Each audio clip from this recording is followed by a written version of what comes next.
उदयपुर जिले के ऋषभदेव में कथित जबरन धर्मांतरण मामले में गिरफ्तार 13 आरोपियों को जोधपुर हाईकोर्ट से बड़ा झटका लगा है। हाईकोर्ट ने सभी आरोपियों की जमानत की याचिकाएं खारिज कर दी है। कोर्ट ने मामले की गंभीरता और उपलब्ध साक्ष्यों को देखते हुए टिप्पणी की कि प्रथम दृष्टया आरोपी एक संगठित सिंडिकेट की तरह कार्य करते प्रतीत होते हैं। यह मामला 5, 6 और 7 जून को ऋषभदेव क्षेत्र में आयोजित एक धार्मिक शिविर की आड़ में स्थानीय लोगों को डराने, धमकाने और लालच देकर कथित रूप से ईसाई धर्म अपनाने के लिए प्रेरित करने का आरोप लगा था। शिकायत के आधार पर पुलिस ने मामला दर्ज कर 13 आरोपियों को गिरफ्तार किया था। मामले की सुनवाई के दौरान जांच अधिकारी एवं ऋषभदेव डीएसपी छगन राज पुरोहित ने हाईकोर्ट में पुलिस का पक्ष रखते हुए प्रत्येक आरोपी की भूमिका और जांच में सामने आए साक्ष्यों की जानकारी न्यायालय को दी थी। इसके बाद कोर्ट ने सभी आरोपियों की जमानत याचिकाएं खारिज कर दी। डीएसपी ने बताया कि मामले की जांच अभी जारी है और चालान पेश किया जाना बाकी है। उन्होंने कहा कि राजस्थान सरकार के वर्ष 2025 में लागू धर्मांतरण विरोधी कानून के तहत ऐसे मामलों में 7 से 14 वर्ष तक के कारावास और आर्थिक दंड का प्रावधान है। सर, ऋषभदेव में धर्मांतरण वाले मामले पर जो है हाई कोर्ट ने 11 आरोपियों की जो है बेल खारिज कर दी है। आप वहाँ पर पेश हुए थे, क्या कुछ कहना है? हाँ, 23 तारीख को कॉल किया था। मैं आईओ हूँ उस केस का जी। तो उसमें अभी तक जो सारे गिरफ्तार हैं 13 लोग हैं जी। तो ऑनरेबल कोर्ट ने जानना चाहा था कि भाई एक एक इंडिविजुअल एक एक व्यक्ति का क्या रोल है, क्या भूमिका है इनकी। जी। तो वो हमने प्रेजेंटेशन दिया था ऑनरेबल कोर्ट को। जी। तो कोर्ट का ऑर्डर पब्लिश हुआ है कल शाम को, सबकी रिजेक्ट कर दी। 13 एक्यूज थे, 13 ही 13 की रिजेक्ट है। जी। जी सर, पुलिस की तरफ चालान पेश होना बाकी है सर, हो गया? हाँ, अभी इन्वेस्टिगेशन चल रहा है, तफ्तीश चल रहा है। अच्छा, तफ्तीश चल रही है ना? जी ठीक है। इसमें से क्या प्रावधान है सर, सजा अगर जो है? हाँ, इसमें 14 साल तक की सजा का प्रावधान है। नया कानून है, 2025 में नोटिफाइड हुआ है, राजस्थान स्टेट का लॉ है ये। 7 वर्ष से 14 साल की सजा है इसमें। अच्छा, कोई आर्थिक दंड भी है? हाँ, आर्थिक दंड भी है। 50 लाख से 1 करोड़ तक का आर्थिक दंड भी है। जी। वहीं आरोपी पक्ष की ओर से पैरवी कर रहे अधिवक्ता रवि भावा ने बताया कि खेरवाड़ा की एसजेएम कोर्ट से जमानत याचिका खारिज होने के बाद हाई कोर्ट में अपील की गई थी, जहां अधिवक्ता एमएल सिद्दीकी ने पैरवी की। उन्होंने कहा कि हाई कोर्ट ने फिलहाल जमानत याचिका खारिज करते हुए चालान पेश होने के बाद दोबारा जमानत याचिका लगाने की अनुमति दी है।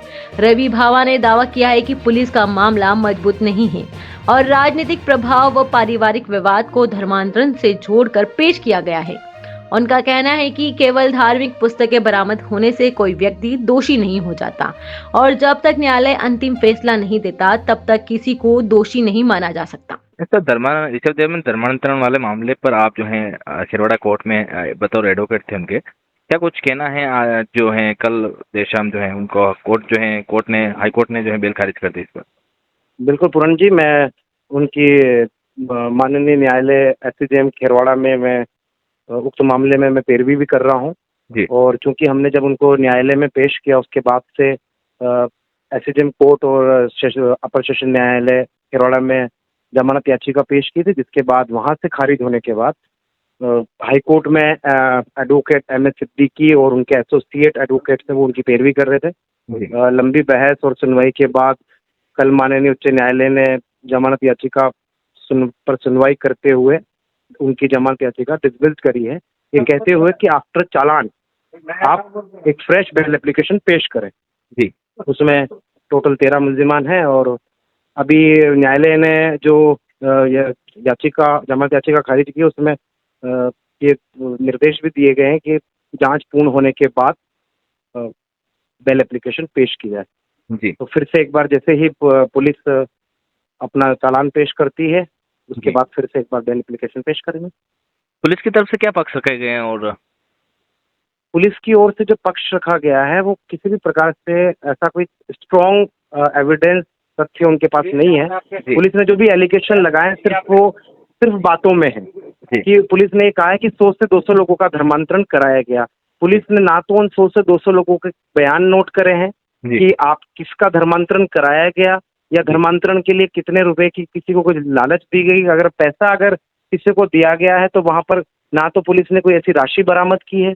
पुलिस ने मात्र और मात्र राजनीतिक षड्यंत्र के आधार पर इस पूरे मामले को बनाया है, क्योंकि परिवादी और मुलजिमान एक ही परिवार के सदस्य हैं। काका और भतीजे का रिश्ता है उन लोगों में। उनकी जमीनी विवाद को इस राजनीतिक लोगों ने जमीनी विवाद को तूल दिया और उसमें पुलिस की सहायता से एक मुकदमा पंजीकृत किया गया और उन्हें जबरन जेल भेजा गया। क्योंकि मीडिया ट्रायल होने के बाद आमजन को ऐसा लगता है कि मुलजिमानों ने कोई बड़ा जुर्म किया है। जी। मैं ये बताना चाहता हूँ एज एडवोकेट कि जब तक न्यायालय ये साबित ना कर दे, न्यायालय के में ट्रायल चलने के बाद में अंतिम रूप से ये उन्हें दोष सिद्ध ना कर दे, तब तक वो निर्दोष होते हैं। और जमानत खारिज हो जाना कतई ये नहीं है कि वो दोषी हैं। जी। जमानत खारिज होना एक अलग मामला है। और जमानत खारिज होना क्योंकि अभी जब वो विचाराधीन मामला है और अभी सिर्फ जांच चल रही है उनके खिलाफ, तो न्यायालय ने ये उचित समझा कि जांच पूरी हो जाने तक उन्हें जमानत नहीं दी जाए। जी। इसलिए ऐसा कोई स्ट्रॉन्ग मटेरियल एविडेंस भी नहीं है कि वो धर्मांतरण साबित कई सारी जो है वो धार्मिक किताबें उन्होंने वहां से बरामद की। धार्मिक किताबें आप अभी तक पुलिस ने ये कहीं नहीं लिखा कि सिर्फ उन्होंने लिखा पुस्तकें बरामद करी। उस पुस्तकों में लिखा है नया नियम और वो बाइबिल का एक पार्ट है।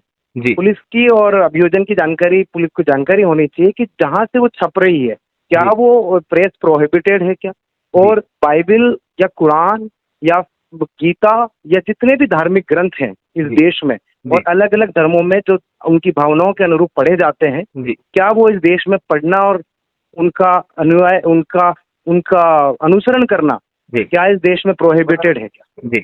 तो इन तथ्यों को नजरअंदाज किया गया है। हम इसमें मजबूती से पैरवी करेंगे ट्रायल के दौरान और हमें पूरा भरोसा है कि माननीय न्यायालय इसमें ट्रायल के दौरान जो भी तथ्य सामने आएंगे और हमारे द्वारा जो मजबूती से साक्ष्य पेश किए जाएंगे ट्रायल के दौरान, उसमें ये बिल्कुल हमें पूरा विश्वास है कि हमें बरी करा पाएंगे। नए कानून के हिसाब से बीएनएस की धारा के कितने साल की सजा का प्रावधान है और आर्थिक दंड? इसमें जब किसी व्यक्ति का जो अनुसूचित जाति या जनजाति का सदस्य है अगर उसका धर्मांतरण कराया जाता है तो उसमें 10 वर्ष से अधिक की सजा का प्रावधान है, जुर्माने का भी प्रावधान है।